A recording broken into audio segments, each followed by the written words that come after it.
Hello and welcome to today's webinar, which is all about what the digital switchover in 2025 means for the housing sector. And judging by the number of people who've registered for this event, sponsored by Alertacall, it's an issue that many in the sector are grappling with right now. Today's event is practically focused and will look to answer questions about how organisations should be preparing and what impacts the change might have. But let's start with the background. As everyone here will know, the government has set a target that in 3 years' time, traditional analogue telephone lines will no longer exist, and instead all connections will switch to digital services and plug-in broadband networks. It's a huge change, but what does it potentially mean? And that's really what we're here to ask and go through today. For starters, Ofcom says that all phone providers must offer internet connection for a minimum of phone use only. However, at present, 6% of the population don't have an internet connection at home, according to Ofcom, and that's around 1.5 million people. That figure rises to 18% of over 65 and 11% of lower income households, again, according to those Ofcom figures. Clearly, this raises questions about residents who rely on telecare to support their independence and safety, and also takes us into wider discussions about the digital divide and what social landlords' approach should be to tackling it. A report from the Communications Consumer Panel last year found a number of factors that could increase the impact of the switchover on consumers, and those included age, more severe disability, cognitive impairments, low digital literacy, and limited support from family or friends. So a number of issues that we'll be talking about today. And as mentioned, the webinar will evaluate what the switchover involves and look to answer questions such as what funding might organisations be able to apply for to help, what impact the switchover might have on safety, for example, from fire alarms and door entry systems to individual alarms for those living in supported housing. And we'll also be looking at opportunities to change might present for landlords, as mentioned, in tackling that digital divide and how they should be working with residents who are older and in supported accommodation, for example, in the build-up. And we've got an expert panel lined up to guide us through all of this today. So again, major changes coming for landlords and the wider sector. So we'll be hearing from Holly Holder, Senior Evidence Manager for Housing at the Centre for Ageing Better, Anne Jenkins, Head of Digital with Blackwood Housing, James Batchelor, Chief Executive and Founder of Alertacall, Lindsay Courtney, Head of Clinical Practice at Home Group. So yeah, a great panel lined up for us today, and that's who we'll be hearing from very, very shortly. But before we do, like I say, there's a large number of people who registered in advance of this. So let's find out a little bit about you as well, if that's okay, just to help guide that discussion. So we've got a question that should have just flashed up on your screens. Does your organisation have a strategy for the 2025 digital switchover? And a number of options there. Yes, we started a few years ago. Yes, we're starting work this year. No, not yet. And of course, I don't know. So if people could just take a few seconds and answer those questions. So again, yes, we started a few years ago. Yes, we're starting work this year. No, not yet. And I don't know. So I'll just give you a couple more seconds to answer that. And then if we can move to the responses, just to get a bit of an idea for who's in the room today and where everybody's at. So what people are kind of wrestling with. So yeah, if we can move to the answers, and let's hopefully get a look at what that poll is telling us. Yeah, really interesting in terms of the mix here. Actually, the smallest percentage started a few years ago. So that's the smallest number of people in the room. About a quarter of you starting work this year. Just under a third, I suppose. No, not yet. And then a big rump of don't knows, which is interesting in itself, I think. Quite a few that haven't started or are just starting in the room today. That hopefully will inform our thinking and our discussion as we move forwards. Just a reminder to you, actually, who are tuning in, this is absolutely your opportunity to ask questions that will help guide your approach and your strategies. And obviously, a number of you are either just starting to think about this or will be very shortly, hopefully. Please do use the Q&A to ask as many questions as you want, and I will get through hopefully a decent cross-section of them following the presentations. Just a reminder, do keep those questions coming in, and I'll pick up on as many as possible. Right, that is more than enough for me. Hopefully we've teed up the debate we're going to have, and I will hand over now to Holly. So Holly, welcome, and the floor is yours. Hi everyone, I'm absolutely delighted to be here talking to you today. I work for the Centre for Ageing Better. We are a charitable foundation which tries to ensure that everybody has a good later life, and we focus particularly on those who are in their midlife, so people in their 50s and 60s, to try and target people at the point at which they're making decisions which will have an impact on their later life. So the reason I've been asked to talk to you today is that we've done some work looking at digital access. And so I'm just going to start the conversation by just introducing you to some of the facts and figures around access at the moment and what some of the challenges are, which we will then move on to later in the conversation, in the discussion. So the first thing I wanted to start with is the sort of best case scenario. Let's just remind ourselves about why digital access, why technology is so vital to creating a sort of ideal later life, but also not just thinking about later life, but of course this is a vital component for everybody. But this example that you can see at the moment on the slide here, this was reproduced, kind permission from the Homes for Living project. And this takes the sort of the pyramid of basic needs up to aspirations, and it starts with, okay, at a minimum level, what we all really want is a warm, comfortable home that's cost effective. But if you go right up to the top aspiration, what you really want is, regardless of your needs, is to be able to live in that environment, to stay living in that environment, to have a level of independence which technology can provide for you, given a sort of, health conditions, adaptations you might need, security that you might need. And so in the example here, it's about smart care, for example, that allows people to have connected services, which allows them to maintain their independence. And as you go further down the pyramid, you'll see sorts of different ways of living, different solutions being offered through technology. Okay. But it's also important to reflect on some of the challenges. So first of all, the first big challenge that we know about is, of course, access. So there are 6% of homes, 1.5 million households that do not have internet. So 3 million people are offline. The vast majority of these are people who are aged over 70. And there's also other groups, so for example, low-income household and those who are financially vulnerable, who are also less likely to have internet. And of course, some issues with rural properties and having access to some of the new developments that are coming around with the internet and their ability to access those. The second main challenge is around affordability, and that's a huge issue being talked about at the moment, particularly with respect to the cost of living, particularly with respect to energy prices. So does the internet become something which is, an optional extra? And I think based on the first slide, what we can see is that's a particular example of somebody who has accessibility needs or particular health conditions. But the internet is becoming more and more vital to our existence. So is it an optional extra? Probably not. But here we go. We've got 2 million households who report an affordability issue with their broadband, their smartphone services, or they just don't have it at home, partly because of the cost. And we've got 3.3 million households with the lowest income who spend 4% of their disposable income on broadband.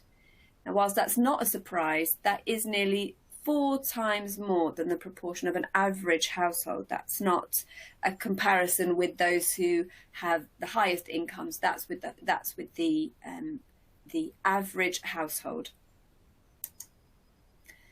Challenges have also been exacerbated along with so many other things as a result of COVID. So on the plus side, what we saw was huge innovation in terms of service delivery through the internet online, and that was brilliant. It allowed people to stay at home, but it also meant increasing isolation for those who were struggling to be online and to have this digital connection. So those who had the internet were finding themselves that they were finding more time online.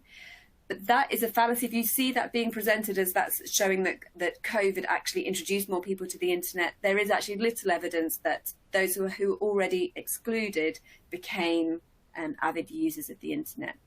What did happen was that many people turned towards low-cost options such as libraries, cafes and community centres. And the result is that there is still maintaining this inequality between those who have the access and those who don't, and a growing inequality for those who are unable to access the services that are going increasingly online without a sort of a face-to-face or online or telephone alternative.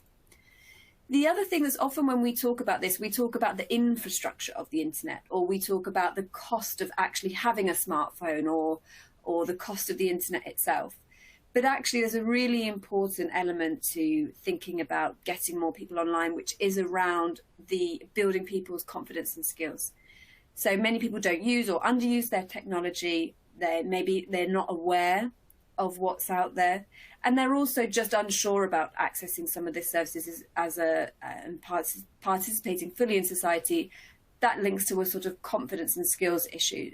Now, in some areas you might have heard, for example, there are some community groups or libraries that offer courses on how to use your internet, but often, or how to use your computer more broadly. And often these are quite targeted at particular groups of people and may not hit some of the people that we were talking earlier, who are maybe not necessarily older people who use the library, but might be people who have affordability issues, or for one reason or another have not been able to sort of grow and adapt and evolve with the internet as many of us have been able to. Luckily, there are solutions. So the first is about making sure that there is, people have access to fixed broadband. And we talk at Aging Better around what do we mean? What does it mean to have a decent home? What standards? What are the minimum standards that we should all expect from our housing? And actually, the way that we're using the internet now, it really should be treated as a utility. This isn't an optional extra that's a nice to have. This actually is a fundamental part, we believe, of being able to have a decent home, to use government's wording. There's also some work that needs to happen around raising awareness, raising and information for all the reasons I just talked about in terms of skills and confidence. And there's something about the reliability of broadband and addressing that, which I'm sure we will talk about during this session today, which is a role for government to work with providers of the internet to generate affordable tariffs and actually to address the issues where connection is a real problem. That's everything from me. I will hand back over. Thank you very much. Thanks so much, and really interesting points and important points. I think affordability, particularly, we might well talk about later. So thank you so much, Holly. Anne, welcome. I will bring you on in just a second, but just a reminder to everybody who is tuning in, please do use that Q&A box, and we'll make sure we answer as many of your specific questions. To make sure this is as useful as possible for you in your day jobs, when we come to the question and answer session following the presentations. So yes, Anne, welcome, and it's over to you. Thank you. So my name's Anne. I'm the Head of Digital Services at Blackwood Homes and Care. So my remit, I'm responsible for all our corporate IT systems, our networks, but also that digital offer to our customers. So developing our housing app, Clever Cogs, all the equipment that runs our alarm services, and really operationalising our innovation pipeline. So taking things from concept through to deploying them in our services. So we're a housing and care provider. We're not only an RSL, and we have neighbourhoods where we have tenants that live in our properties and also receive a care service from us. They receive an alarm service from us, but we also have some general needs housing with no care element. We've got some ex-sheltered housing that's now general needs properties. We've got old legacy systems dotted about all over the place, and we've got some supported living services where we also aren't the landlords. So a real mix of tenures across our operating model there. For our sort of corporate IT plan, we wanted our care staff to be able to do everything they needed to do on their mobile phone and not have to go back to offices to update notes, etc. And then sitting alongside that, our new build development programme, where we build more smart type houses. We let tenants control a lot of things with automation, the blinds, the lights, etc. And all of that works through our sort of customer interface, Clever Cogs. So to do that, we needed to bring the internet connectivity into the development. And if we were doing that, it made sense to also run our staff connectivity through those networks. But if we were doing that, then it also made sense to let our tenants use those networks to access broadband services without them potentially having to take out their own contract. So ultimately, we decided that our analog to digital transition was much wider than just upgrading the old systems and putting in new door entries and warden calls. We wanted to do was have a completely integrated, connected neighbourhoods with seamless infrastructure. So in 2016, we started to look at replacing the alarm systems in our care homes. They had traditional box button, pull cord, Chubb, Tunstall systems. And when we started to look, there wasn't really anything on the market at that point that did anything a bit more than that, that it would send the alarms, it would alert the staff, but that was kind of it. So we started to work with a Dutch company, and we went down the route of developing a bespoke platform, and we've developed that over a number of years.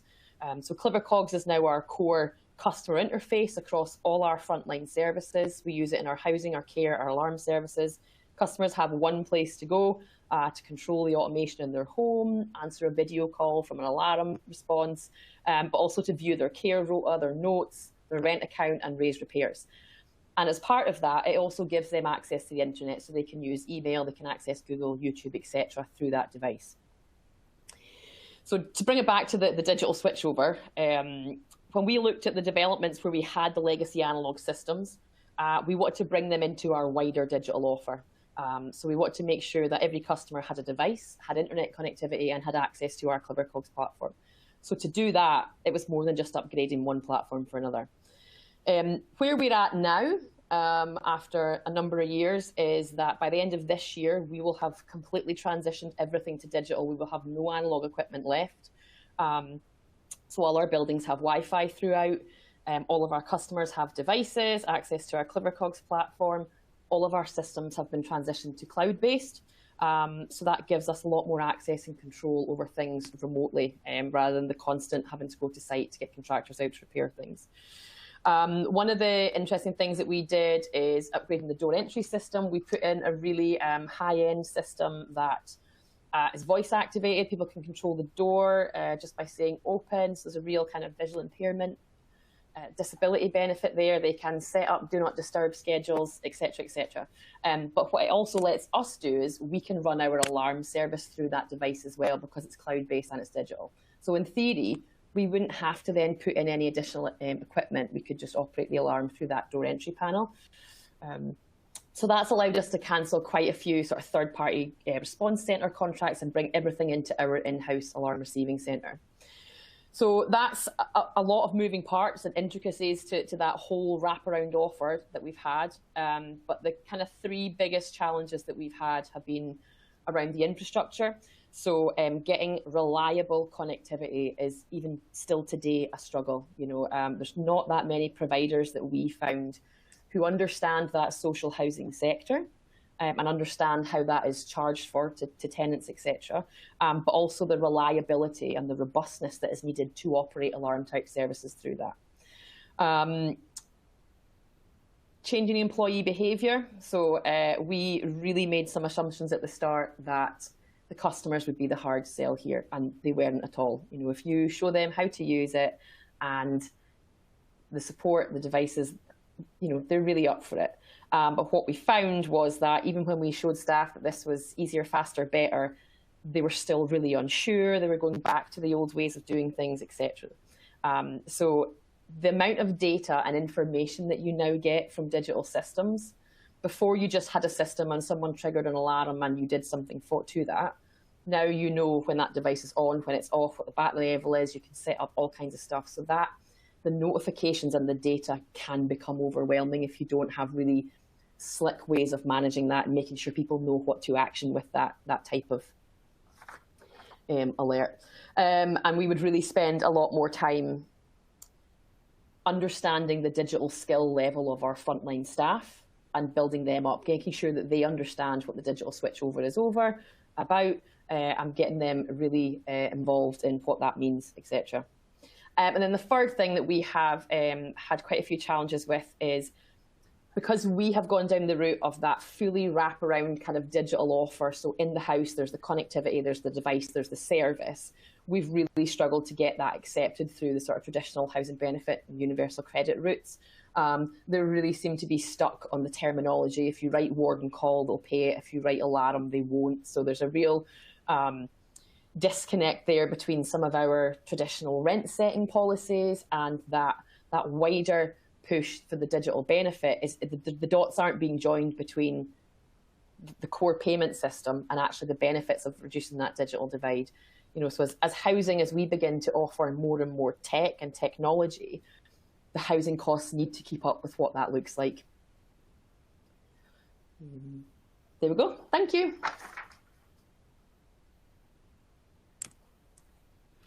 Fabulous. Thank you very much. Just finding mute there. A really, really interesting presentation. Lots of questions coming through. And just a reminder that if you do have questions, do send them in, and I will get through as many as possible, or a wide range of questions coming through as well. So do get asking, and we'll come to as many as possible following the presentations. So thank you very much. And James, welcome. And the floor is yours. It's over to you.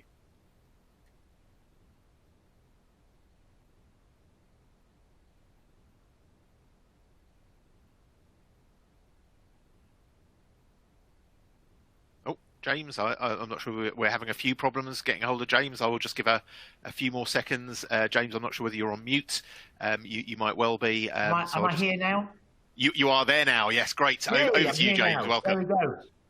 Fabulous. Hi, everybody. So I just want to say a couple of things before getting into my presentation about what Holly and Anne just said there. Holly said something extremely important about ensuring that your tenants, irrespective of their age, really have access to the internet. And it's easy to think that just because we've got internet connectivity, we're carrying smartphones around, that your residents, your tenants are too. And actually, particularly in the aging population, it's just not true. So I thought Holly made a good point there. And what Anne was saying about doing away with the old kinds of systems and doing something genuinely new and fresh is really exciting. And I think what Blackwood have done, they didn't work with Alertacall, by the way, which is a shame. Only had we known about them a few years ago, we'd have said hello. But I actually think what they've done is a really exciting project. And I think after this presentation, you're going to have plenty of people asking you about how you went through that process. It's great to see somebody doing something differently. So just before we get into our stuff, Alertacall, by the way, we've been around for 15 or 16 years. We work with 50 or 60 housing providers, and a lot like Blackwood's project, we like to do things differently to the rest of the sector. We think actually there's a great opportunity driven by digital switchover to do things very differently. So just a bit of a recap about what digital switchover is. Internet technologies are going to be used on all phone lines from about 2025 going forward. Analog phone lines are going to be replaced by essentially light touch broadband lines. Everybody that doesn't currently have a router, this means all your residents, wherever they are, across all of your stock, everybody that currently does not have an internet router is going to be sent one, all of your tenants. Original phone sockets will stop working post-digital switchover, and any telephones that are plugged into those are going to need to be plugged back into a router in a different way. And what are the consequences of this? It means that actually quite a lot of old-fashioned devices that use old-fashioned signaling methods might stop working. And what else is another kind of impact? Well, actually, where you've got individual residents using this gear, their telephone lines might stop working in a power cut, and that's something that the telecoms industry is trying to work through at the moment.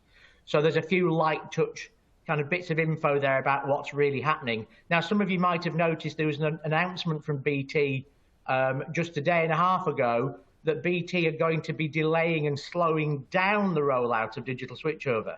And that is because of pressure from Age UK and Dame Esther Ranson at the Silver Line to make sure that digital switchover is delivered in a way that is properly in the best interests of older people. So all of these subjects, this is still a very relevant subject, but BT and the other telecoms providers are just turning the dial back a little bit. And that was announced, like I say, only very recently. So what does it all mean for you? It means that actually, those of you with hardwired alarm and intercom systems might find that you need to do something differently with them. They might stop working, or become unreliable. Likewise, dispersed alarms that you've already got out there might stop working or become unreliable. Customers with landline telephones will have to plug them into a different socket when they go through this transition.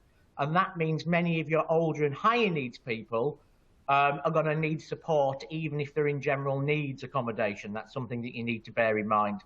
And of course, digital switchover isn't just about affecting the residents. It could have an impact upon your telephone systems in your remote offices. Also, you need to think about things like lifts that often have telephone lines attached to them and are used for emergency calling. Those kinds of lines are going to be affected too. The upshot is all the gear that you've currently got deployed out there for supporting your tenants, you might need to look at what you're doing with it. And actually, this is a spectacular opportunity to move on to new approaches and better ways of doing things, just like Blackwood have done. So what do people want in 2022? What do they really want? We're not going to talk through all of these points, but actually, ultimately, customers want choice over whether they have an alarm or not. And if it's not choice about whether they have an alarm, they want choice about what kind of alarm they're using. They want better contact with their landlords, faster ways to report repairs, security and safety without making them feel old.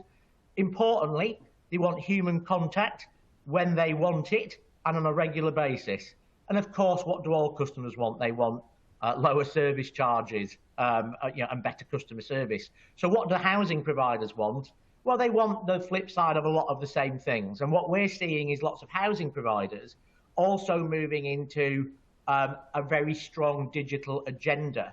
Could digital switchover and looking at all these bits of equipment be an opportunity not just to sort out your telecare and your assistive technology, but are they an opportunity to sort out your self-service, your digital self-service offering?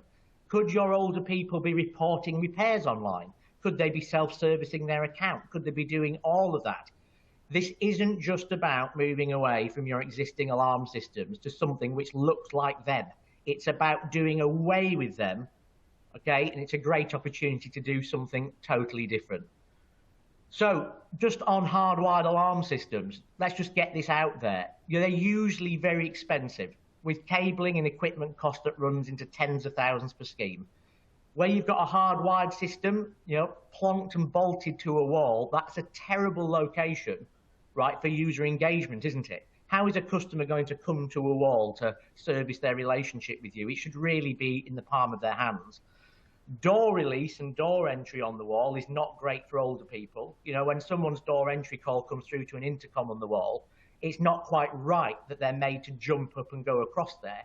Wouldn't it be smarter if door entry was done from a device that they had access to where they were sat in their property?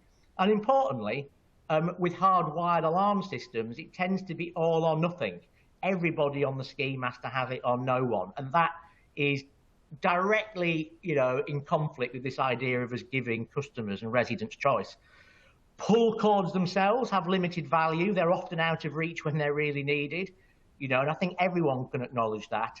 And even pendant alarms, and wearables, often, it's as many as 4 out of 5 people don't wear them or carry them anyway. Now, by the way, they do, of course, have value. They do have efficacy, but bear in mind that a lot of people don't wear them. And of course, on independent living schemes with digital switchover, being the pressing theme, do you really want to install a hardwired system that might, whatever the vendors tell you about them being open access, might end up locking you into an ecosystem for several years? I think that's a big question at the moment. The upshot is that most hardwired alarm systems that you've been used to for decades now are simply not fit and were not designed for digital engagement, which is what the future demands from you and what your customers will demand from you.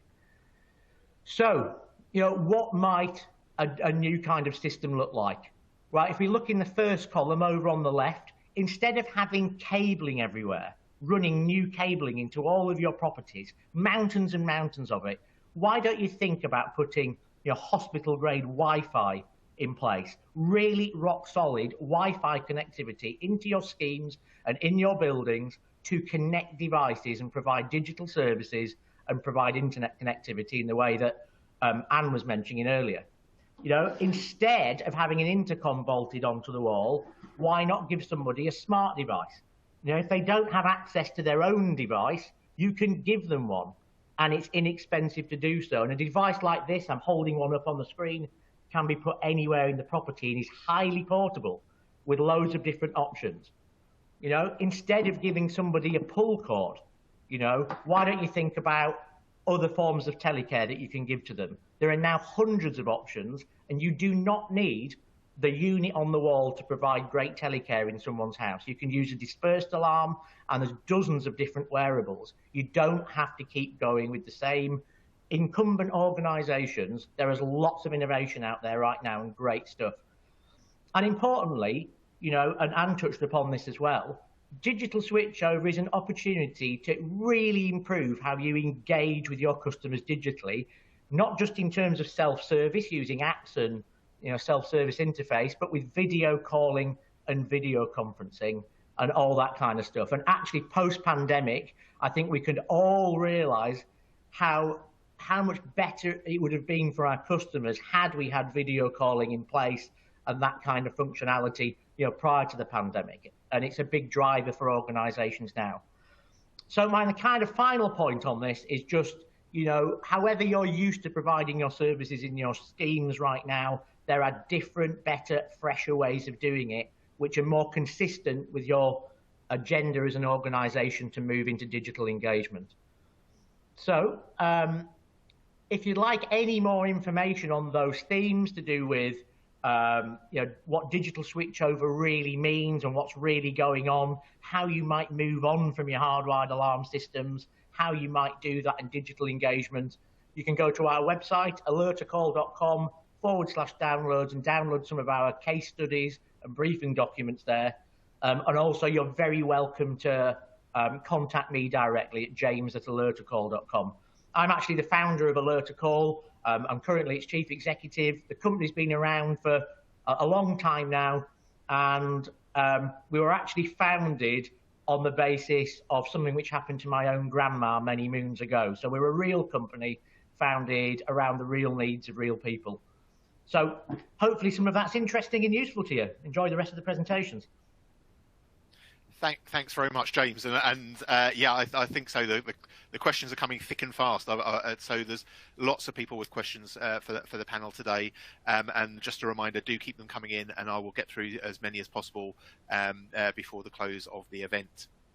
Thank you, James. And Lindsay, welcome. And I will hand over to you now. So yeah, over to you, Lindsay. Thanks. Hi, nice to meet everybody, even if it is virtually. I'm Lindsay Corney. I'm head of clinical practice at Home Group, and my background is an occupational therapist with sort of 38 years experience in the NHS. But I've been part of Home Group, the Housing Association, now for 5 years. So who are we? Home Group, we are one of the UK's leading providers of integrated housing, health and social care. We've supported over 20,000 of the most vulnerable in society. Our main areas are kind of people that we support, people with mental health needs, people with learning disability and autism.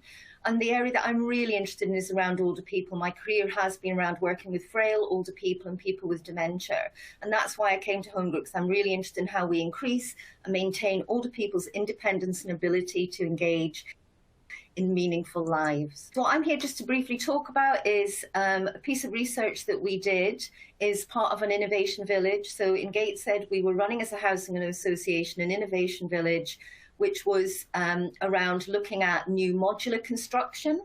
That's a slight aside. We were lucky enough to be offered one of those houses to run a research project within. So in 2018, we set off on a research project in conjunction with Northumbria University. That project was very much about us exploring what the opportunities were for smart technology within the home environment to support that in several areas we were looking at around communication, independence, behavioural monitoring. One of the things that we did within that home was we put in a lot of nice, shiny and smart technology, and there is a lot out there in the market. But at the end of the project, what we found was that actually it's some of those normal technologies that all of us may use, such as Alexa, such as iPads, that actually can be really powerful in improving independence for our customers. It may not be deemed cutting edge approach, such as sensors, but we found sensors as well. We used a lot of sensors. What we were really interested in is how can that sensors and data collection also support our customers to be independent? How will it allow us and families and support workers to understand how people are functioning and to understand maybe when people aren't functioning as well as they might be? So that was the scenario that we set off with. Moving on from that, we are recognising as a housing association that we do need to take this seriously. We do need to think about how we use technology and to support our customers. So we are moving forward with a more detailed project, which we are doing in conjunction with BT around their connected care. So we know that we are working with a rapidly ageing population who have increasingly complex needs, which is putting pressure onto families and informal carers. This, in turn, we know increases the pressure on the shrinking pool of more formal carers as well as the NHS. Having come from a background of working with older people, I know the constraints that are on the NHS to manage those needs of older people. So problems that we know are out there is around data capture, lack of actionability and insights to allow us to provide care in a more targeted way. So what we want to do with BT is to really look at within one of our larger older people schemes in Scarborough, we will be working with those residents and with BT to say what would be meaningful to you, what kind of connectivity would work for you. We are going to be basing that. Some of that will be on sensor data. So, for example, we found from our research project that some of those very simple sensors, say in the bathroom at night, that might trigger that we recognise that somebody who previously has only got up to use the toilet once at night might be getting up 2 or 3 times. That data we can utilise to think about whether do we need to inform the district nurse that there might be a UTI brewing. We are using a lot of that sensor data to support families to keep connected with their loved ones. I know my mum, before she died, had a year at home where I knew that every morning I was worried. Was she okay? I'd be trying to phone her. Sometimes I couldn't get hold of her. And the number of times I actually drove over to her house to see if she was okay. But actually, we're looking at some of that sensor data via an app to allow families to see, actually, mum's up, the kettle's been on. I think as an OT, that improves the communication between mother and daughter, for example, because actually, if I didn't have to worry about mum, those conversations I could have with her would be more appropriate, wouldn't be me about her feeling I was overbearing and saying, are you okay, are you up? So we're kind of using some of that data with BT to really look at how we can support families to have that assurance and to increase older people's independence. So where we're at the moment is we have a number of older people schemes across a home group. We are starting with our technology offer within those community wellbeings. We are starting to embed that technology from the moment that we start to think about building those schemes. We don't want to rely on digital, we don't rely on telephone lines. Everything that we've just heard that I found myself really, really interesting, we're wanting to embed that technology from the beginning. I love what was said before around providing people with the right kind of technology. We don't want things on walls that people have to get up and use. We will be providing our residents with things like digital iPads that they can use. We will have apps. We will also provide that for our support workers and for our carers. I think the greatest thing for me, though, is technology cannot become a barrier to engagement, but actually must facilitate and encourage engagement. So one of the things that I'm really keen on is understanding when technology can be used in a way that isn't helpful. So I have been presented, when we were looking at what technology we want to offer, I remember somebody coming and presenting a television that you could put in somebody's home that allowed, say, family to put little messages up. For me, as an OT, wanting to encouraging older people to really engage in normal communication, to get out there, to go down to the cafe, to have something that would actually initiate them sitting in front of that screen, waiting for somebody to connect with them, actually has the opposite effect for me around independence. So we really got to get it right in terms of our technology offer in home group. So we are moving forward. We are taking it really seriously, and I think we want to see that as a core to what our future offer is for older people. So that is my bit.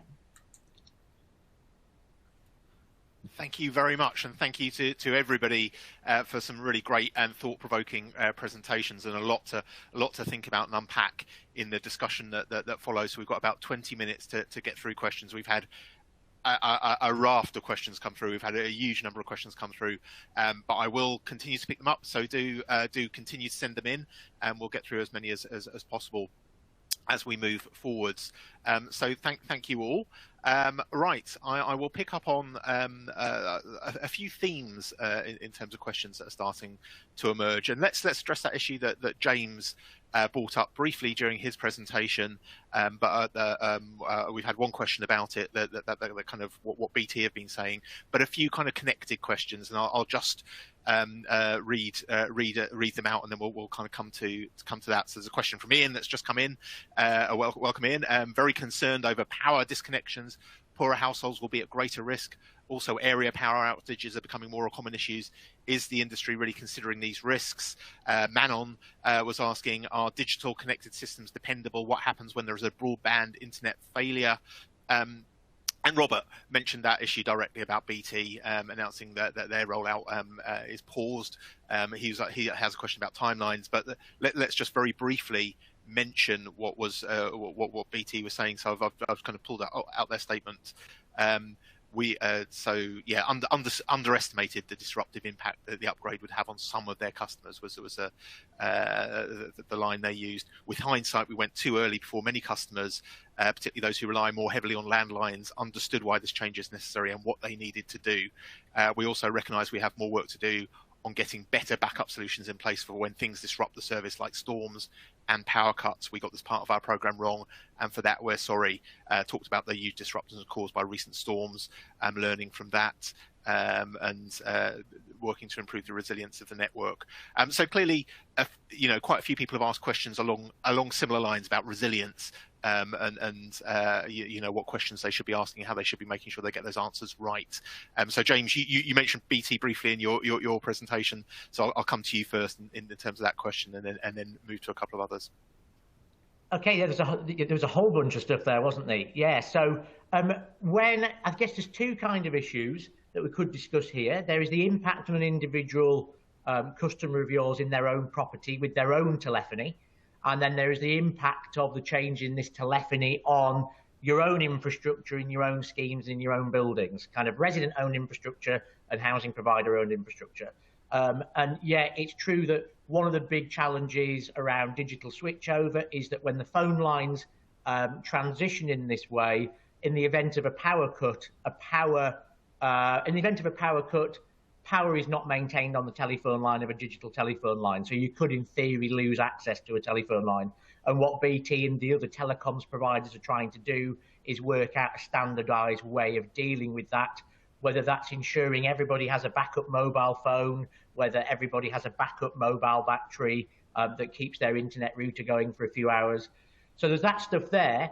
And there was the other questions around our digital systems, Wi-Fi and connectivity and all that kind of stuff, rock solid, if you're looking at them in an independent living setting. And the answer to that is they absolutely can be, yes. Most modern systems that rely on commercial or hospital-grade Wi-Fi have uninterruptible power supplies. Well, I'll tell you what, I'll talk about our solution just contextually. All of our devices have backup batteries that keep them running for sometimes days on end. Our infrastructure has uninterruptible power supplies. There are dozens of points of connectivity out to the telecoms networks. So actually, yes, this stuff can be really, really reliable, but it's all about how you design the system to start with. And you have to design systems with that in mind, right from the outset. Thanks very much, James. And I'll come with and I think you're right. I mean, obviously, we're talking about individuals and kind of wider organisational systems. And I might come to you next, because obviously you've been thinking about this for a number of years, and it's obviously there are questions and concerns that a number of our audience have today about the dependability, what happens in the event of failures, and I think the Communications Consumer Panel, when it was looking at consumers who might be more at risk from the switchover, certainly identified kind of internet failure and that's as being something that particular consumer groups would need to be thinking about very carefully. So, Anne, over to you for some thoughts on that. Yeah, connectivity has been the absolute bane of our lives for a number of years, and it is still a risk that we probably haven't fully mitigated. The setup that we have is that in our developments there is a 4G backup solution to the Wi-Fi solution that is in. So in the event of the broadband going off, the Wi-Fi off, the 4G would kick in to support all the devices. The devices themselves are chargeable, so if the power went off, there should be charging the device for a number of hours, and that's the contingency measure that we have at the moment. How we're doing this in our own developments, but when people are doing that in their standalone houses and you're relying on their individual connectivity, that's harder to mitigate the risks around that. But certainly as an industry, there needs to be a bit more collective thought on this, like what is the standard that should be put in with the connectivity and the networks, what's the backups, etc. And we really need to start, I think, challenging the industry, and that's obviously where the BT pauses come from, because there has been a bit of pushback on this, to say, like, actually, here is what people need, and this is how things work in the real world. People can't always just go and pick up a battery backup and put it in themselves. They don't have the ability. And then just interested, because you said it's been kind of the bane of everybody's lives, and I think probably most people listening will be able to identify with that in one way, shape, or form. What learning have you had? So what I mean, you talked about a couple there, but what kind of strategies? I mean, we know from that question and answer earlier that people are just starting here a number. So what should they be thinking about? And is there any learning from the steps you've been through that people could maybe pick up on there when they're worrying about that and grappling with that as an issue? Yeah, and when you talk about putting in connectivity and the internet, it's not like on that sort of corporate scale. It's not the same as just choosing a provider and then sending out a router as you would in your house. So if you're covering a whole development, there has to be a wider network, and it's how those different routers and access points all connect to each other. Certainly in some of our developments where individual tenants said no, they didn't want it installed, we ended up with gaps in that whole network. So we had to go back and rethink the design of that. So you're assuming that everyone will love this offer, but if they don't, how do you then continue to create the overall picture? Because we're also trying to run our staff stuff through this. So there was lots of learning around, stuff has to be powered. Where are you taking the power from? We had some developments that we didn't have a landlord supply in, so we had to try and get power through the lampposts from the council. And there's loads of stuff that comes up. Where are you mounting things? How are you managing the energy costs, etc. We've been through a couple of internet providers that just back at the start, they weren't the right kind of fit for that social housing type model. And the model that we went down with was we made it part of our offer to tenants. It's included in the rent. It's not an opt-in. It's part of what you pay. It's not a separate service charge. And that was quite strategic to try and get round some of the housing benefit service charge challenges. But there's definitely some lessons learned on thinking through what do you want the end result to be. Like broadband and Wi-Fi are different things. If you want people to be able to connect something to it, that's broadband. Wi-Fi is a different thing altogether. So being really clear about what's the outcome that you're trying to achieve and working back from that, rather than being led with put this in, put that in, it'll do this, etc. And just very quick, because I'm going to move on to a couple of other topic areas that people have been asking about. But does it? I mean, we know from people tuning in today that some are even just starting to think about this. Does the sector itself need a bit of a wake up call here, or do you think that the timelines are such that that's kind of okay? Or just interested in your thoughts very quickly on that. Yeah, I think there's probably still some housing providers that aren't even aware of this deadline and what that means for them, because they don't see themselves as telecare providers or things like that. But if they've got these systems in your shared housing units, etc., then you do offer that service. if we were going to go back and do it again, we would really, really try and think through all the different parts of that staff bit, how they operate, and what do we need to challenge in the industry a bit more early on, because we have an opportunity here as the people that provide the buildings to provide that infrastructure, but the dots just aren't joined with that wider digital inclusion picture. There's the Scottish Government, for example, has a huge digital agenda, but the housing benefit stuff doesn't keep up with that. So it's how do we challenge that? Really, it's huge questions for the sector to be asking as well as for wider society. Thanks very much for that. I'm going to move on to another couple of topics. Obviously, feel free if you want to add to those questions as we move along to step in there as well. Questions about engaging with and working with residents that have been coming in. Clive asked a question about, directed at Anna, and I'll bring you back in, but I'll move to a couple of other panelists. How did you include your residents in your decision making around type of tech? Alan has a question, how do you include residents that are visually and hearing impaired? When we're talking about this is happening, this is what we're going to do, actually, what agency do tenants and residents have in terms of that decision making, and what should they have? Holly, I'll come to you first, and then Lindsay, I'll move to you. So Holly, over to you.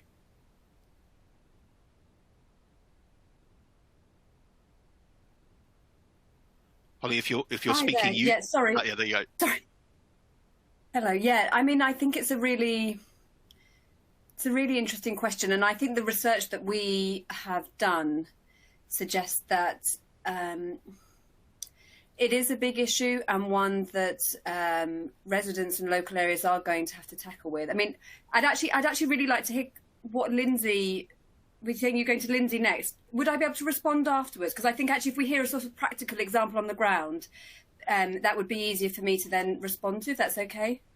Absolutely fine with you. So, Lindsay, over to you. Those questions about engagement and agency.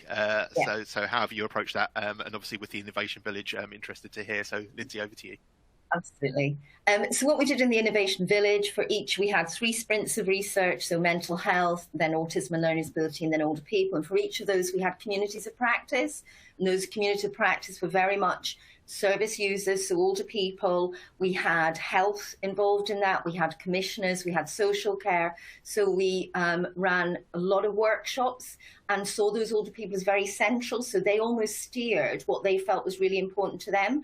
And then they were able to challenge those other partners to think about what their response was. So they very much shaped the 4 areas that we ended up looking at, of which kind of independence and connectivity was central. So for each of our sprints, those communities of practice, we also did individual. So we had individual interviews with some more frail older people who weren't able to engage in those communities of practice with their families to look at what was meaningful within that family context.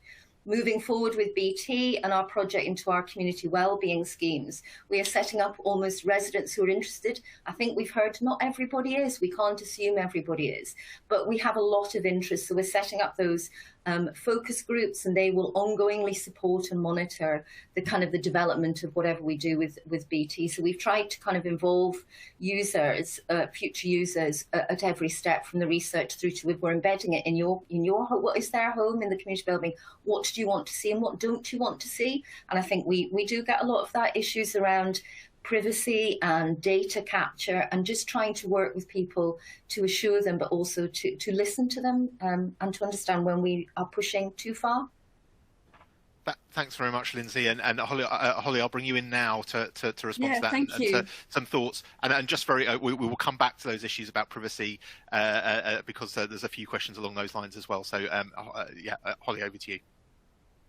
I mean, what Lindsay just described there sounds like, as I thought it might be, real best practice in terms of engaging with communities, doing it for a purpose, really explaining why you are engaging with those groups, and actually it leading to a defined purpose. So there's no quicker way to disengage groups of people by sort of engaging them in something that doesn't have that clear route to change. So I think that's really important to start with.